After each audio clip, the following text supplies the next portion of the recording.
খালি দোষ একটা লোকের দোষ নয়। আজ কাউরি বহু একে আছে, কাউরি কেস হয়েছে, কাউরি তো মাসের দিনবার খালি বিচারি বসছে, আর ও আর দোষ দিচ্ছে, ও আর দোষ দিচ্ছে। ও কইছে আমার পুরুষ ভালো লাগে, ও আমার পুরুষ ভালো লাগে, আর ও কইছে আমার স্বামী স্ত্রী ভালো লাগে।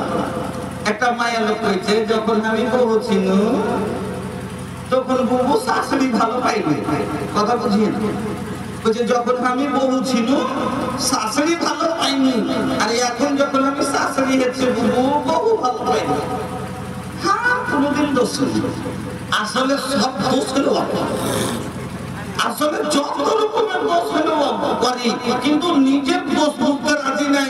ওয়ানি ব্যবহার খারাপের কারণে তো কোনো বউ ছিল যার শাশুড়ির সাথে কমতি পড়েনি, আর ওয়ানি ব্যবহারের কারণে ওর বহুর সাথে কমতি পড়ে না। আর কইছে আমার কোনো দোষই নাই, দোষ চাপিয়ে দিলে কারো করে তো শাশুড়ির উপর বহুর উপরে। আজ ওরকমই একটা ছেলে দোষ করছে, দোষ চাপিয়ে দিচ্ছে স্ত্রীর উপরে, একটা স্ত্রী দোষ করছে, দোষ চাপিয়েছে পুরুষের উপরে। নিজের নিজের ভুল বুঝতে কেউ পারে না। যেরকম তার সাথে সেটিং যদি সেরকম হয় তাহলে ভালোভাবে চলবে। আল্লাহ সিধা ভাষাতে বুঝতে গেলে সিধা ভাষায় বোঝেন। আল্লাহ বলছেন আল খাবিসাতু লিল খাবিসিনা ওয়াল খাবিসুনা লিল খাবিসাত। চোরের লেগে চুন্নি, সিধা ভাষা, চোরের সাথে চুন্নি, লুচ্চার সাথে লুচ্চি, বেঈমানের সাথে বেঈমানি, দাগাবাজের সাথে দাগাবাজনি। মানে ছেলেটাও চোর মেয়েটাও চুন্নি, দুজনেই যদি একরকম হয় ও ওকে বলবে না, বলে মুখ পেবে, মুখ পেবে ওকে বলবে তুমি চুরি করে কেন তুই কথা বল না, কত চুন্নি। ও নামাজ পড়ে না, ইও নামাজ পড়ে না, নিজে পড়ে না, আর বউকে যদি বলে ওঠো নামাজ পড়ো, নিজের পাছা সাপ নাই কইতাছে, মুখ পেবে না। এই জন্য দুইজনই যদি একরকম হয় তাহলে চলে যাবে। ওই রকমই আল্লাহ বলছেন ওয়াতাইয়্যিবাত লিতাইয়্যিবিনা ওয়াতাইয়্যিবুনা লিতাইয়্যিবাত। একটা নামাজের সাথে নামাজি মেয়ে যদি হয়, পরেজগারের সাথে পরেজগারিনীর বিয়ে হয়, তাহলে দুইজনই এরা একরকম, এর সংসার চলবে, বড় সংসার চলবে। কিন্তু যদি নামাজের সাথে চোরের চুন্নির বিয়ে হয়ে যায়, সাহেবের সাথে যদি বদকার মেয়ের বিয়ে হয়ে যায়, মুরিদের 5 ওয়াক্ত নামাজি হারাম খায় না, টুপি মাথায় দিয়ে সব সময় ঘুরছে, একবারে সব পাক্কা পরেজগার মানুষ, আর বিয়ে হয়ে গেছে একটা ফাল পাড়ির সাথে, বিয়ে হয়ে গেছে একটা ফাল পাড়ির সাথে। ওকে বাড়ি থেকে বাড়ি ছুটে করে এই উঁচা ধুলার চাপল পিঁধেছে, আর একবার ছল ছিল কাপড় খানটা। দাদা রে দাদা पहनीली ऐसन ड्रेस ये झलकाता देहिया लोकाता केस। दादा रे दादा पहनीली ऐसन ड्रेस ये झलकाता देहिया लोकाता केस। একবার ঝকঝক করে ওকে বলছে, আল্লাহ বলেছে যাও ওয়াকারনা ফি বুয়ুতিকুন্না ওয়ালা তাবাররাজনা তাবাররুজাল জাহিলিয়াতিল উলা। মহিলারা তোরা বাড়িতে বেশি বেশি থাকার চেষ্টা কর, বিনা কারণে বাড়ির বাইরে যাস না। যদি যেতেই হয় প্রয়োজনে তাহলে তোরা কি করবি, যে জেনাতগুলো সুন্দর করে সাজগুজগুলোকে ঢেকেলে আর গোপরে জ্বালাবে বেঘিন্না চাদর লেপটেলে, চাদর লেপটে বের হয়। আবু বিষয় বলছে বোরকা পরো, जब एकरा के कहल जाला বোরকা पहनला ये पहनी, कहता हमके लागता बड़ा गरमी थइले बा, एकर कुल गर्मी एक दिन उतार जाए। मैडम जी अरे तनी বোরকা पहनला जो हमसे ना हुई रवा के ये गर्मी लोकत नहीं खे, गर्मी में हम परेशान बानी लोकत के বোরকা पहन। पता ना বোরকা से कोने एलर्जी है। अरे माई जब বোরকা पहने नीमन लागेलू जब बुर्का पहनेलू तो बड़ी नीमन लागेलू बुर्का पहनला पर नीमन लागेला कि ना देखे में निक लागेला कि ना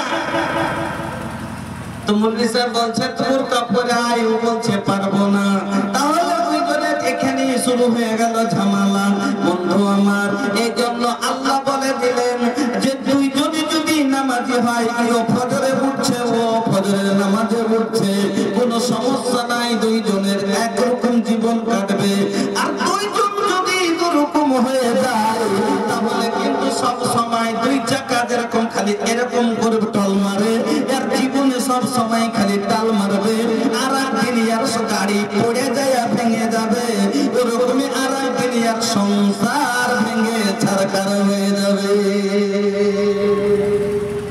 এজন্য ছেলে মেয়ে দুজন একরকম হবে টাকা দেখিয়ে না পারে বেটা পরে তো পরে মৌলভী সাহেব তো ব্যস্ত শুরু করে দিয়েছে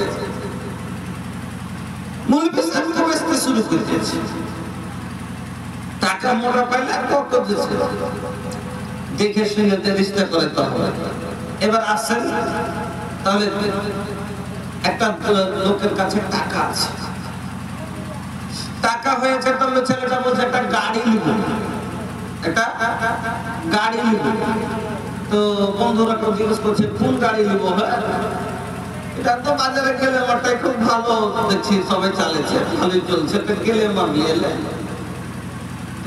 কোন গাড়ি কোন শোরুমে আছে ভালো গাড়ি তো জানা যে হ্যাঁ কাটিয়ার অমুক শোরুমে চলে যা গাড়ি গুলো খুব সুন্দর কালারও ভালো ম্যানেজও শুনেছি ভালো ডিজাইনও খুব পছন্দ একটা গাড়ি নিয়ে যায় এবার কথাটা বুঝে দেবেন জ্ঞানকে দেখে লোকটা চলে গেল শোরুম আর শোরুম যাওয়ার পরে একটা গাড়ি নিয়েছে কিনে গাড়ি নিয়ে বের হয়েছে বের হওয়ার পরে গাড়িতে বসেছে সেলফি দিয়েছে আর সাইকেল স্পিডে চালিয়ে চলেছে সাইকেল স্পিডেও চালিয়ে দিচ্ছে হঠাৎ করে আগা দিকে একটা বাচ্চা 6-7 মাসের বাচ্চা হামপুরা পারতে পারতে 7-8 মাসের বাচ্চা আগা দিকে রুটে হুইসেল দিচ্ছে এই সিটিও বুঝে না আর উঠে পালাইতেও পারে না এবার লোকটা কি করবে দূর থেকে ব্রেক করতে হবে না কথা বুঝলেন ব্রেক করতে হবে না ব্রেক করতে হবে লোকটা ব্রেক ধরলে কিন্তু দেখছি যে বাচ্চাটা তো পালাইতে পারবে না আর এই সিটিও বুঝে না তো ব্রেক করেছে খুব জোরে ব্রেক করেছে তার ব্রেক লাগলো ব্রেক ফেল চাকা ধরে লেছে কিন্তু গাড়ি রুকলো না অ্যাক্সিডেন্ট হবে না হবে কেন হলো অ্যাক্সিডেন্টটা হবার কারণ হলো ব্রেক নিজের কাজ করলে না ব্রেকটা গাড়িতে কেন লাগা হয়েছে যে জরুরি থাকে যাতে গাড়িটাকে রোকা যায় এই জন্যই তো ব্রেকটা লাগা হয়েছে গাড়িতে ব্রেকটা কি হঠাৎ করে আগে গাড়া চলে এলো হঠাৎ বাচ্চা চলে এলো বকরি গড়িয়ে চলে এলো এরকম সময়তে যাতে গাড়িটাকে আমি রুকে নিতে পারি এই জন্য ব্রেক লাগা হয়েছে কিন্তু হেন সময়তে ব্রেক কাজ করলো না যার কারণে অ্যাক্সিডেন্ট হয়ে গেল ওই রকমই সংসারে অ্যাক্সিডেন্ট কিনে হয় তার কারণ হলো স্ত্রীর কালাত আছে পুরুষের হাতে এই কালাত চেপে ধরে কিন্তু ব্রেক লাগায় কিন্তু লাগে না এক ব্রেক কোনটা তো আপনাকে বুঝিয়ে দিব এই মুখ বন্ধ কর মুখ বন্ধ কর মুখ বন্ধ করবে আর মাপে শুনবে আর ব্রেক লাগেছে আর যখনই ব্রেক লাগবে না তখন যাচ্ছে কি হবে অ্যাক্সিডেন্ট হবে আগে পারবে না আর ব্রেক যদি লেগে যায় মুখ বন্ধ করলেন আপনি কেন হলো না করতে পারেনি এখন জানতে হলো টাইম মুখ বন্ধ করে বসে চোখে কিছু যাবে তো এক নম্বর কথা হলো মহিলার ব্রেক ফেলেছে 2 নম্বরে আসে খালি দোষ একটা লোকের দোষ নয় আজ কাউরির বহু একা আছে কাউরির কেস হয়েছে কাউরির তো মাসের দিনবার খালি বিচারি বসছে আর ও আর দোষ দিচ্ছে ও কইছে আমার পুরুষ ভালো ও আমার পুরুষ ভালো আর ও কইছে আমার স্বামী স্ত্রী ভালো একটা মায়া লোক কইছে যখন আমি বউ ছিনু তখন বউ শাশুড়ি ভালো পাইনি। কথা বুঝিয়ে বলছে যখন আমি বউ ছিল শাশুড়ি ভালো পাইনি, আর এখন যখন আমি শাশুড়ি হচ্ছে বউ ভালো পাইনি। হ্যাঁ, কোনোদিন দোষ আসলে সব দোষ হলো আসলে যত রকমের দোষ হলো করি, কিন্তু নিজের দোষ বুঝতে রাজি নাই। ওয়ানি ব্যবহার খারাপের কারণে তো কোনো বহু ছিল যার শাশুড়ির সাথে বন্দি পড়েনি, আর ওয়ানি ব্যবহারের কারণে ওর বহুর সাথে বন্দি পড়ে না। আর কইছে আমার কোনো দোষই নাই, দোষ চাপিয়ে দিলে কারো উপরে তো শাশুড়ির উপর বহুর উপরে। আয় ওরকমই একটা ছেলে দোষ করছে, দোষ চাপিয়ে দিচ্ছে স্ত্রীর উপরে, একটা স্ত্রী দোষ করছে, দোষ চাপিয়েছে পুরুষের উপরে। নিজের নিজের ভুল বুঝতে কেউ পারে না, যার কারণে সংসারে অশান্তি। কি কি আমি আপনাকে বলবো, কি কি কর্তব্য জিম্মেদারি হাদিস ও কোরআন থেকে ইনশাআল্লাহ। বন্ধুরা আমার মা বোনেরা, তাহলে এবার এটা হলো মহিলার ভুলের কারণে।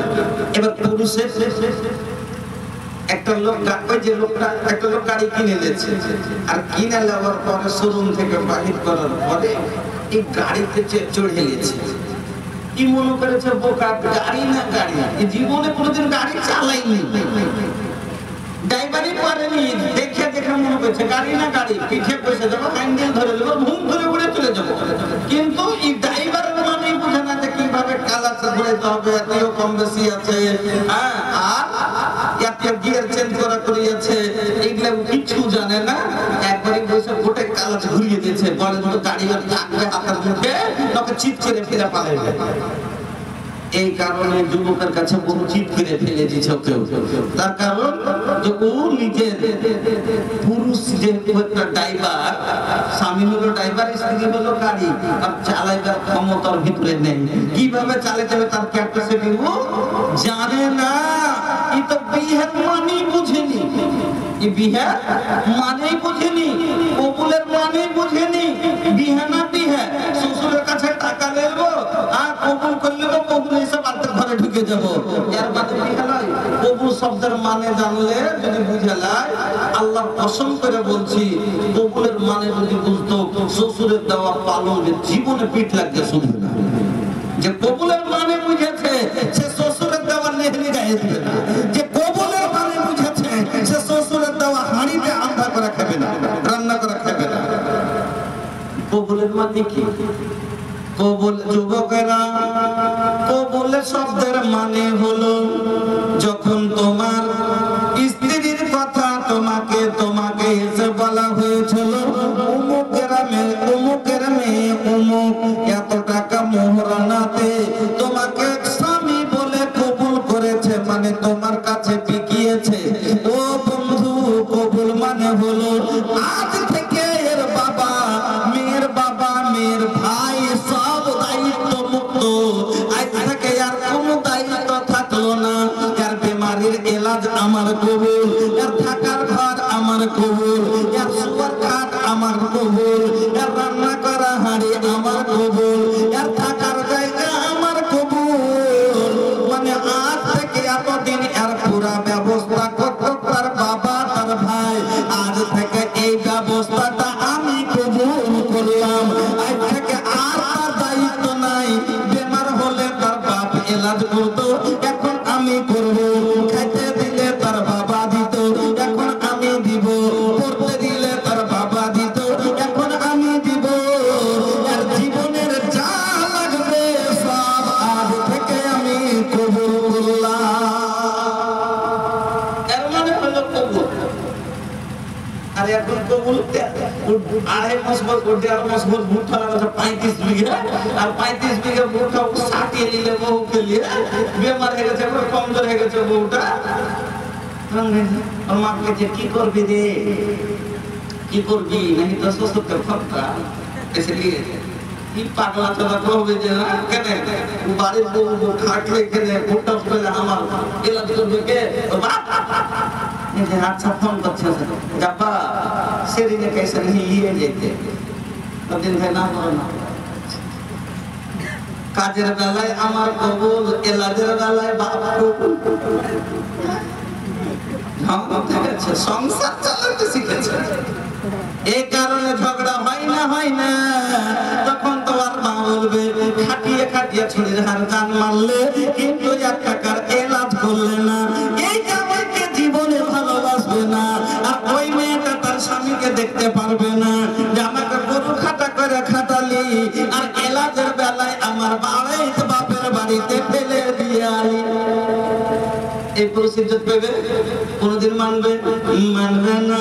সংসার চালা শিখতে হবে, ড্রাইভারি শিখতে হবে, কবুলের মানে আর মেয়েরা কবুলতে হবে। কবুল মানে কি? ও মা বোন আপনাকে বলে যায়, আপনার হাতে যেদিন 2 টাকা আর সামনে 7,500 টাকা দিয়েছিল আর দেওয়ার পরে বলেছিল অমুক গ্রামের অমুকের ছেলে অমুক এই 7,500 টাকায় তোমাকে কিনতে এসেছে, বিয়ে করতে এসেছে, তুমি রাজি আছো কিনা? তুমি সাইন করেছিলে বা টিপ্পা দিয়েছিলে বা অথবা তুমি মাথা নড়িয়েছিলে? ও বোন আমার, বুঝে নিতে হবে এই 7,500 আমি বিক্রি হয়ে গেলাম। আজ থেকে আমি আমার বাপের খুঁটা থেকে আমাকে কিনে আমার স্বামীর খুঁটাই চলে গেলাম। এবার বাপের খুঁটাতে নিজের মনে ঘুরছিলাম, কিন্তু স্বামীর খুঁটা যখন স্বামী খুলবে ওখানে যাব, বহিলে তুললে বহিলে থাকবো, আর আমাকে রোধে বানলে রোধেই থাকতে হবে। হলো কবুল। স্বামীর কদম, স্বামীর মানে কি? কবুল আপনার ইচ্ছা বিকিয়ে গেল যে আমি আজ থেকে এই 7,000-এ আমি নিজের চাওয়া পাওয়া ভালো মন্দ নিজের আরমান অভিমান সব কিছু এই 7,000-এ বেছে দিলাম। আর নিজের মনে বাজার যেতে পারবো না, আর নিজের মনে বাপের বাড়ি যেতে পারবো না, আর নিজের মনে আমি কোনো কাজ করতে পারবো না। বোন আমার, এ বোঝে না যে আমার স্বামী আমাকে কিনে এনেছে, আমার স্বামীর হুকুম মতো আমাকে চলতে হবে। এই কারণে সংসারে অশান্তি। আমার বন্ধুরা, এই জন্য আপনাকে বলে যাই, আসেন তাহলে আপনাকে বোঝাই একটা সংসার টানতে একটা স্ত্রীর কি কর্তব্য আর একটা পুরুষের কি কর্তব্য, যা করলে সংসার একবার শান্তিতে আরামে, কোনোদিন আপনিও স্ত্রীর সমস্যায় ভুগবেন না, আর ও কোনোদিন বলবো মার খাবে না, গাল খাবে না, আর জীবনে কোনোদিন বাড়তে অশান্তি হবে না। এর জন্য একটা স্ত্রীকে কাজ করতে হবে কি 6টা। একটা স্ত্রীকে কাজ করতে হবে 6টা, আর একটা পুরুষকে কাজ করতে হবে 3টে। তো তাইলে পুরুষের প্রভাব বেশি হলো, পুরুষের মানে স্ত্রী 6টা কাজ করবে আর পুরুষ করবে 3টে কাজ। এমন যদি বলা যায় যে একটা স্ত্রীর উপরে তার স্বামীর হক হলো 6টা, আর একটা স্ত্রীর হক তার স্বামীর উপরে হলো 4টে। কি এবার আসেন আপনাকে এক এক করে হাদিস থেকে তুলে ধরে আমার মা বোন ভালো করে শুনবেন। নানি কি লাগে সোনা চাঁদি না হীরা মোতিয়া, हमनी के नीक लागे नबीजी की बातिया, हमनी के नीक लागे नबीजी के बातिया।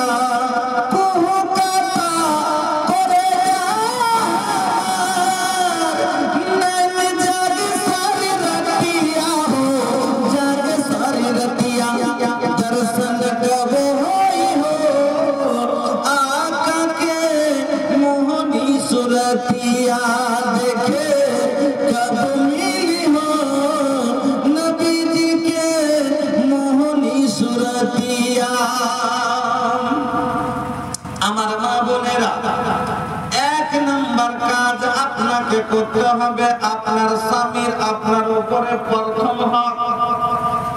স্বামীর প্রথম হক স্ত্রীর উপরে স্বামীর খিদমত। স্বামীর খিদমত কেন?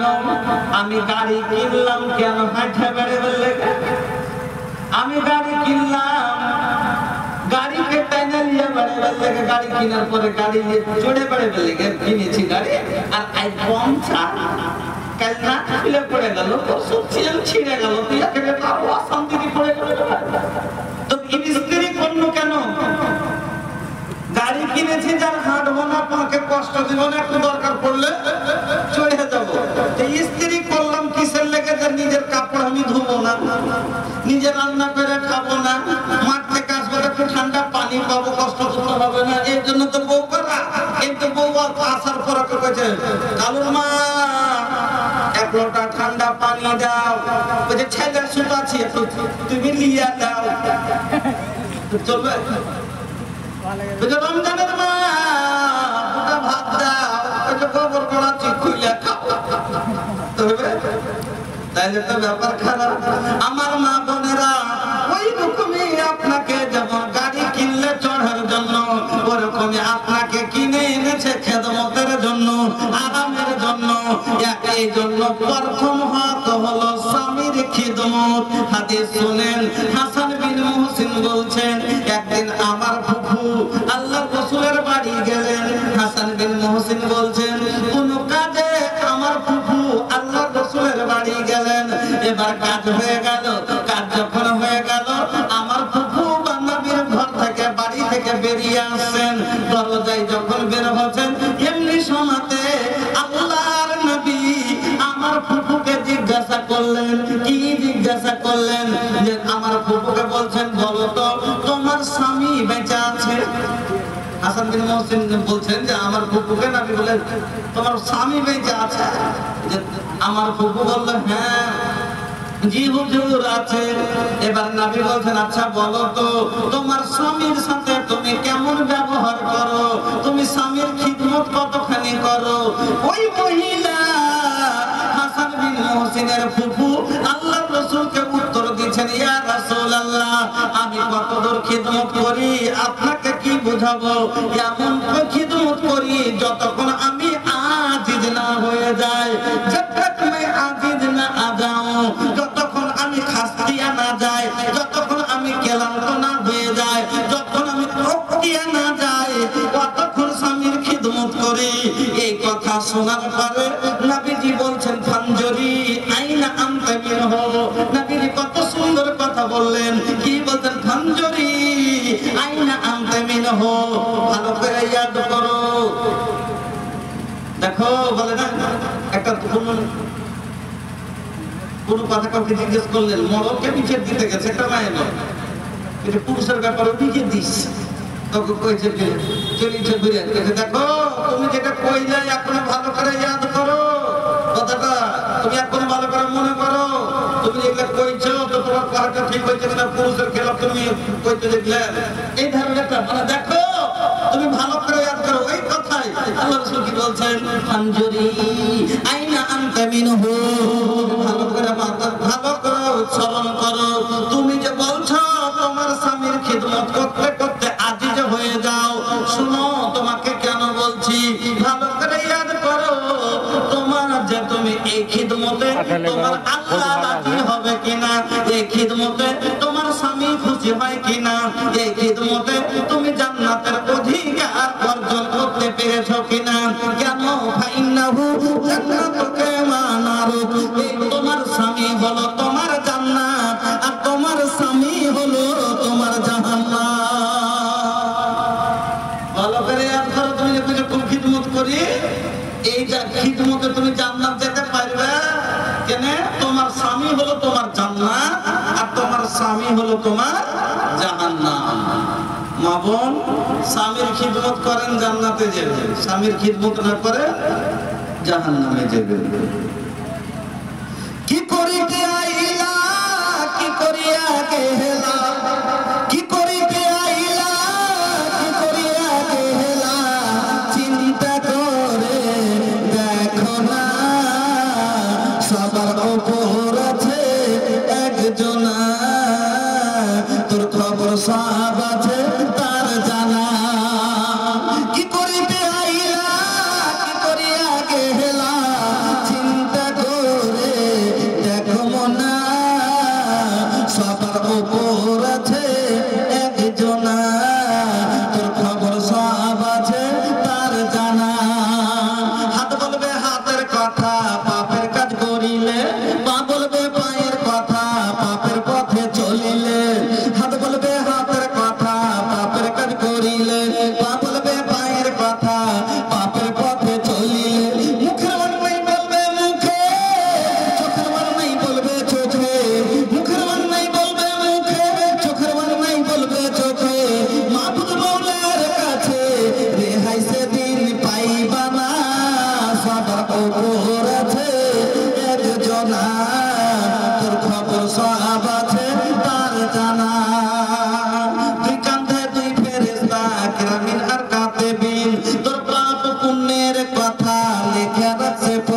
প্রতিদিন দুই কাঁধে দুই ফেরেশতা কিরামিন আর কাতিবিন তোর পাপ পুণ্যের কথা লেখা রাখছে প্রতিদিন মাবুদ মাওলার কাছে যেদিন জমা দিবে তোর আমলনামা হাজারো টানলে ক্ষমা পাইবা না সবার উপর আছে একজন তোর খবর সব আছে তার জানা কি করিতে আইলা কি করিয়া গেলা চিন্তা করে দেখব না সবার উপর আছে একজন তোর খবর সব আছে তার জানা।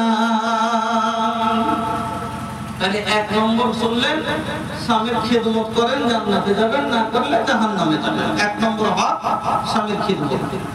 দুই নম্বর স্বামীর ফরমা বরদারি করা, কথা মতো চলা, তাবেদারি করা, আনুগত্য করা, স্বামীর হুকুম মতো চলা।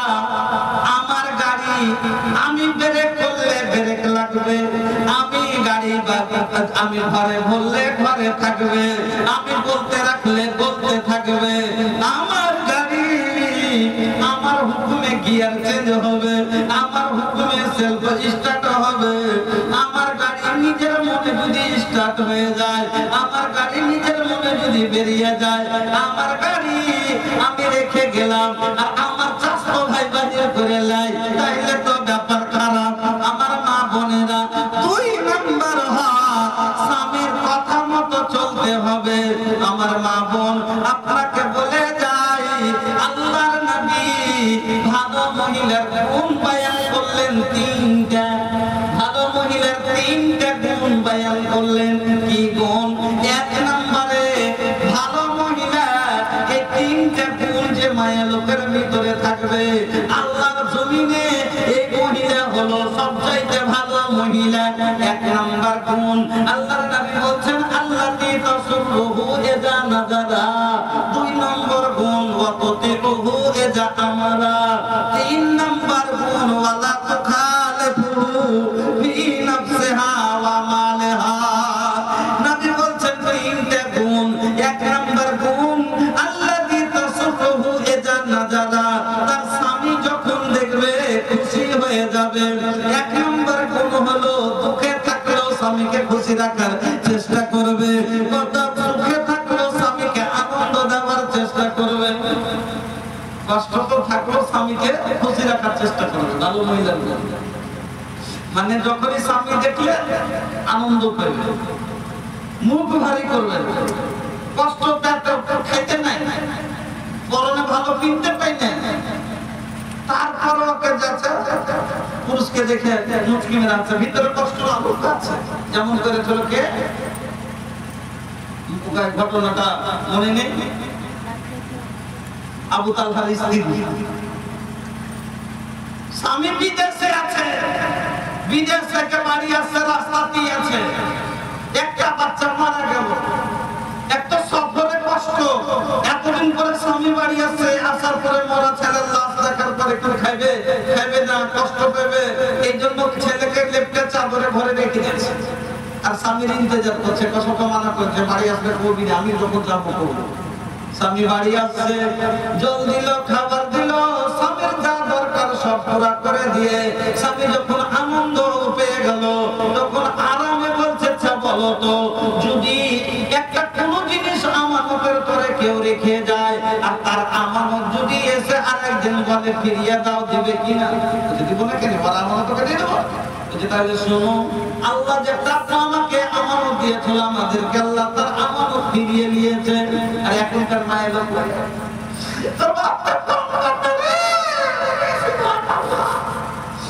হ্যাঁ ফোন করে তোমাকে 3 দিন আগে থেকে কইবো যে তুমি বাড়িতে যাইছো, ভালো না তোমার পাঞ্জা, তোমার পাঞ্জা তো ঠান্ডা হলো, তোমার পাঞ্জা তুমি ছেলেটাকে খাইলে খাইলে আসলে শুরু করতে আল্লাহ ওকে মানে বাড়ি ঢুকার আগে সব। তো আল্লাহ রাসূল বলেন ভালো মহিলার প্রথম গুণ হলো আল্লাহকে তাসুর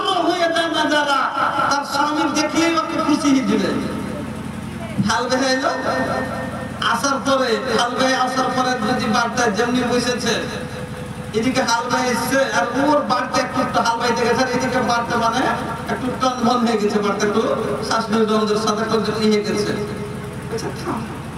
এমনি তো কহা যাবে না তোর মুখখানটাকে ছপা সারি করে বসে আছে এদিকে পানি লেগে ছটফট করছে যখন বাড়িতে গেলে পানি দিবে আর ও মুখখানকে এত বড় করে করে মুখ করে বসে আছে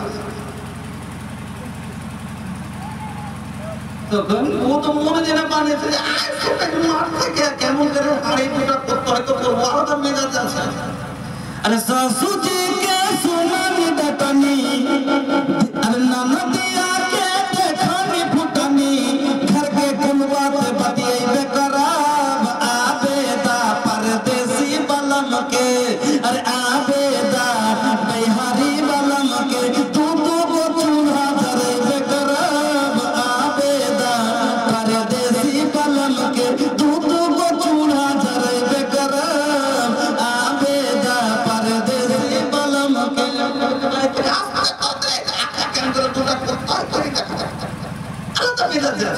ভালো মহিলার পঞ্চায়েত এটা নয় কোন কথা হয়েছে কষ্ট ভিতরে আছে লুকিয়ে রেখে স্বামী বাড়তে এসছে আর একবারে আনন্দ দেওয়ার কিছু গুলো পদ্ধতি আমি মহিলাদেরকে দেখিয়ে দিয়েছি দুপুরের সময়তে হাল ভাঙে আসছে খুব ঘেমে ঘেমে আমার বছর বসে আছে গরমে এক লোটা জল নিলাম আর নিয়ে যাওয়ার পরে এই লোটাটা এরকম করে আগা দিকে বাড়িয়ে দিয়েছে আর একবার এদিকে লোটা বাড়িয়েছে আর এদিকে এরকম করে একবার তাকিয়েছে মুচকি মেরে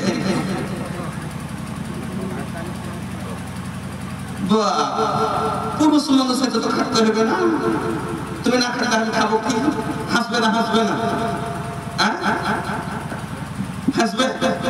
তারপরে যদি এখন না হাসবে চাচা হাত বাহা খুবই কষ্টর কাম নাকি নিয়ে দেয় তাহাকে একদিন পিছে পিছে ঘুরে দিলে নিজে খুশি এমন ভাষা আছে তার চোখে এমন একটা জাদু আছে তার মুখের হাসিতে এমন একটা মায়া আছে আল্লাহ বলেন তাসকুনু ইলাইহা ওকে তো সকলের লাগি পয়দা করা হয়েছে আরামের লাগি পয়দা করা হয়েছে দিল্লি থেকে 3 মাস দিল্লি থেকে 3 মাস পরে আসছে আর 3 দিন ভোর আপাত আসামে খাড়ে হয়ে থেকেছে 3 দিন ওই খাড়ে হয়ে এসে যখন কাঠ বাড়ি পৌঁছেছে আর দেরিতে সামলাইতে মতই একবার দেরিতে যেমনি সামলাইছে তেমনি রেখেছে আসসালামু আলাইকুম মোহাম্মতের সাথে একবার হাসে যায় সালাম দিয়ে স্বামী স্ত্রী মুসাফা করা যায় কি যায় না স্বামী স্ত্রী মুসাফা করা যায় কি যায় না যায় কিন্তু আর মা বহিন করে যদি দেখে দেখলি কত বেলাচ্ছাটি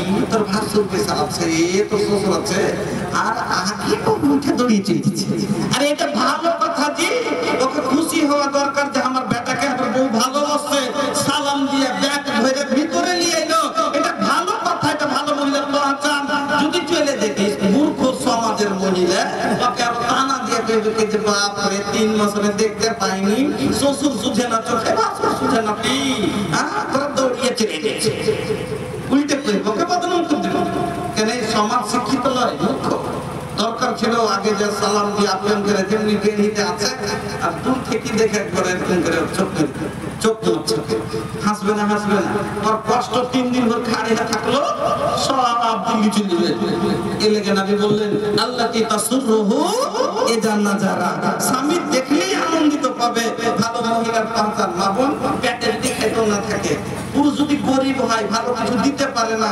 তারপর পুরুষকে বুঝতে দেয় না সব সময়কে খুশি রাখার চেষ্টা করছে ভালো মহিলার পহচান 2 নাম্বার ওয়াতুতিউহু ইদা আমারা আর যখনই তাকে কোনো কথা বলবে চট করে মানবে যখনই তাকে বলবে তার উপরে আর কথা বলবে না যেমন ওর ভাতিজির বিয়ে লেগেছে ভাতিজির বিয়ে লেগেছে তো যখন দিয়ে গেছে বাড়তে ছিল না পুরুষটা এবার এসে তোর কাছে জি শুনেছ মার দিনের বিয়ে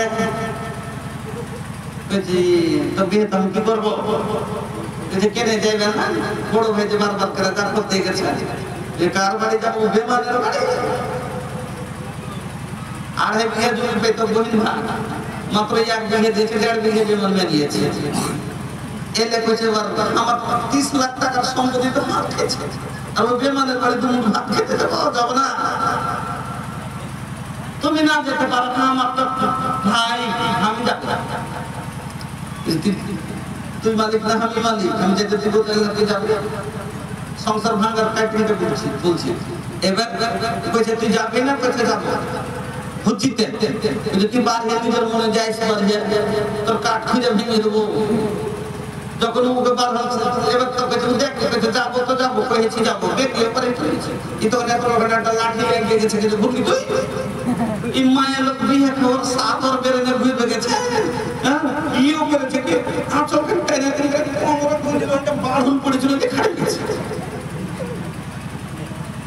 किरदार बद पे ये खुद ही गुस्से में आएगी, सौहर दिखाए डंडा तो झाड़ू दिखाएगी।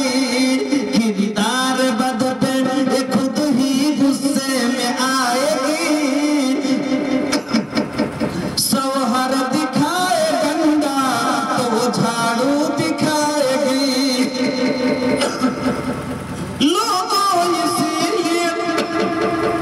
आज घर में बरकत नहीं रही, फातिमा से अब कोई औरत नहीं रही। এবার পুরুষ মানুষ সমঝদার বুঝে গেল যে আমার উপরে ঝাঁটা তুলে নিলে শ্বশুর করে হেঁটেছিলাম, ঠিক আছে তুই যা, নিজের মনে গেলি, নিজের মনে আসিস তো আসবে না, আসিস আমিও বাপের বেটার দোকান উঠে যাবো। ঠিক গেল 10 দিন গেল, 15 দিন গেল, 20 দিন পরে তখন ভাই বলছে ভাই মাকে ফিরিয়ে মনে হয় রাগ করে আসা। এবার ভাই বলছে তুই বেশি গেছিস নাকি, ওর দরকার নাই, আসছি কি আসে না দেখছি, তুই থাক। এবার কি বলছে যাবো না, ও বলছে পাঠাবো না। 1 মাস যাবে, 2 মাস যাবে, 3 মাস যাবে, 4 মাস যাবে, 5 মাস যখন হয়েছে এবার ভানির মাথা ভারী। এবার কইছে তোমার তখনই কইনো যে তুই একেবারে সগা গেলে না, তুমি বেকামু দেখাইলে বুঝছো, তুমি কতদিন বুঝছো, তোর কাছে কি করবো তাহলে রে, তুই কেস করতে পারে না, তুই কেস করতে পারে না, তুমি গেল কেস করতে। কি কেস করলে? এই কেস করলে যে আমার বোনকে নিয়ে যাই না, ভরণ পোষণ দেয় না, ও তখন কেস করলো কি যে নিজে বাঁচার জন্য তো কেস করতেই হবে। ও বললো আমার বউ আটকে রেখেছে, পাঠাই না, এই করে কেস হলো। ই দিলে 10,000, কেস ভারী করতে ই দিলে 15,000। ই বলছে সালার কাছে হারবো না, ই দিলে 20,000। সালা বলছে বহনুর কাছে আমি তো পয়লা আটকালছি, আমি হারবো না, ই দিলে 30,000। अपना अपना आनों के लिए लड़ाई छे, आपस में दोनों के पैसा झड़ाई छे। अपना अपना आनों के लिए लड़ाई छे, आपस में दोनों के पैसा झड़ाई छे, आपस में दोनों के पैसा झड़ाई छे। अरे बर्बाद होई छे माल और मकान, हाय रे मुसलमान, हाय रे मुसलमान। আমার বন্ধুরা এবার বাবু বলছে কেমন বেরবাদ, অমন বেরবাদ, 1.5 বিঘা যাই তো যাবে, কিন্তু তোকে আর বাড়তে তুলবো না। এবার তালাক হলো, সংসারটা নষ্ট হলো না, হলো না কিসের কারণে? ওই যে ব্রেক না লাগার কারণে। ব্রেক করে চলো যে রুকে যা, বাড়ি থেকে বাড়াবি না, কিন্তু ব্রেক লাগেনি এই কারণে। যেমন ব্রেক না লাগলে ছেলেটা অ্যাক্সিডেন্ট হয়েছিল, আর ব্রেক না লাগার কারণে আর সংসার নষ্ট হয়ে গেল। আমার মা বোনেরা, এই জন্য 2 নম্বর কথা নবী বললেন, ভালো মহিলার পহচান হলো এটাই যে স্বামী যেমনই বলবে ব্রেক লাগাবে, ব্রেক ঢুকে যাবে, ওর কথার বাইরে চলবে না, হুকুমের বাইরে যাবে না। 3 নম্বর গুণ, এবার ভালো মহিলা। আল্লাহ রাসূল কি বললেন? ওয়ালা তুখালিফুহু ফি নাফসিহা ওয়া মালিহা। 3 নম্বর গুণ নবী বললেন যে তার নফস থেকে এবং মাল থেকে স্বামীর খেলাফ করবে না। বলবেন কেমন? কথাটা আরো সাফ করে বুঝিয়ে দেন, বুঝতে পারলাম না। যে নফস থেকে এবং মাল থেকে স্বামীর খেলাফ করলো না, মানে কেমন কথা? ভালো করে বুঝবেন। আমার গাড়ি আর আমার গাড়ি আমার চাচতো ভাই নিজের মনে বাহির করলে চলেছে, গাড়ি চলেছে, পর ছেলে পিলে সিট ছিলছে স্ত্রী আমার আর আমার চাস্তো ভাই দিয়ে ঘুরে বেড়াবে এটা বরদাস্ত করবো ওর সাথে যায় না এরকম কাম করে না আমার টাকা নিজের মনে নষ্ট করে না আমার বাড়ির মাল আর ও নিজের মনে মনে বাড়ি পাঠিয়ে দিচ্ছে বরদাস্ত করবো না এই ধরনের কাম করে না নফস থেকে মন থেকে বরবাদ করে না বা নিজের নফসকে হেফাজতে রেখেছে না কেউ তো এই মহিলা হলো ভালো মহিলা এবার মহিলারা বলবে যে মৌলানা সাহেব এত পাবন্দি করে কি পাবো আল্লাহ জান্নাত পাবেন রাসূল কি বললেন যে মহিলাদের জন্য কত বড় অফার পুরুষ মানুষের জন্য এত বড় অফার আল্লাহর নবী দিয়ে যাননি কত সুন্দর অফার নবী বললেন জান্নাতের দরওয়াজা হলো 8টা আর 4টা কাজের বিনিময়ে 8টা জান্নাতের দরওয়াজা খোলার ওয়াদা কি 4টা কাজ এক নাম্বার নবী বললেন আল মারাতু ইযা সাল্লাত খামসাহা যে মহিলা 5 ওয়াক্তের ফরজ নামাজ কোনদিন ছাড়বে না 2 নাম্বার ওয়াসামাত সাহরাহা রমজান মাসের রোজা ফরজ রোজা কোনদিন ছাড়বে না 3 নাম্বার ওয়াহসানাত ফারজাহা যারা সততা নষ্ট করবে না বেপরদা হয়ে চলবে না কিন্তু এটা পারা গেল না এরা নিজের ইজ্জত বুঝতে পারলে না আমি মুমিনের মা ও মা কেন বুঝলেন না আপনার পেট থেকে আমার মতো মুলবি সাহেব কেন বুঝলেন না আপনি ইমাম বুখারীর মা আপনি কেন বুঝলেন না আপনি ইমাম মুসলিম জন্ম দেনে বাড়ি মহিলা আপনি কেন বুঝলেন না পৃথিবীর জমিনে সবচাইতে দামি জিনিস হলো মহিলা আল্লাহর নবী বললেন আল্লাহর নবী বললেন দুনিয়া কুল্লুহা মাতা ওয়া খায়রু মাতা'id দুনিয়া আল মারাতু সালিহা আমার দুনিয়াতে যত জিনিস আছে সবই তো হলো মাতা সামান কিন্তু সব চাইতে বেশি দামি জিনিস হলো সোনার চাইতে দামি হীরা মণি মুক্তার চাইতে দামি মধুমতির চাইতে দামি সব চাইতে দামি নবী বলছেন সেটা হলো নেক নারী মা আমার আপনি হলেন সোনার চাইতে দামি আপনার যদি কানের বালি আপনি গলতে খুলে রাখবেন না আপনার যদি চাঁদির পায়াল থাকে ঘরে এমনি পালঙ্গে ফেলে রাখবে না রোডের কান্দায় ধুয়ে যাবেন না চাঁদির পায়াল হারিয়ে যায় সোনার বাল কানের হারিয়ে যায় কালকে টাকা দিলে আবার নতুন করে পাওয়া যাবে কিন্তু মাগো সততা একবার নষ্ট হয়ে গেলে আর কোনদিন টাকা দিয়ে পাওয়া যাবে না কিন্তু বুঝবে না মাথালা টাকা দিকে যাবে ঢাকা টাকা দিকে দেখবে আজ সব থেকে দামি জিনিস রোডে আচ্ছা ভাই রোডে যা যদি টাকা কাগজের মতন রোডে পড়ে থাকতো তো টাকার ভ্যালু থাকতো থাকে না যে জিনিসটা ভ্যালু বেশি ওকে লুকিয়ে সেটা রাখা যায় আর রোডে যদি কাগজের মতন পড়ে থাকতো তাহলে টাকার মূল্য একদম সোনার মূল্য যদি পাথরের মতন রোডে পড়ে থাকতো তো মূল্য থাকতো একদম মদন আল্লাহ তাকে অমূল্য রতন করেছে গো দুনিয়ার সবচেয়ে দামি জিনিস আর আপনি এক মাচালা লাগান একটা কাপড় দিবেন নিজে গেল 3টা আগে জাফর দিলে কালি চোখের লোক ডালাইছে কাপড় আসতে তখন কইছি এ নারীদের মা একটা কাপড় নিব কাপড় এসে ও ডাক্তার পাঞ্জাব পড়তে বহুত টাকা খেতে ওখান থেকে দেখ ব্যাগ ব্যাগ আইছে না ডাক্তার একটা পছন্দ করে বড় জায়গা ছোট জায়গা 4-5টা হয়েছে আর দিয়ে তখন সব বিভিন্ন শুরু করেছে বাতরাম এখানে উল্টা একটা পছন্দ করে কত দাম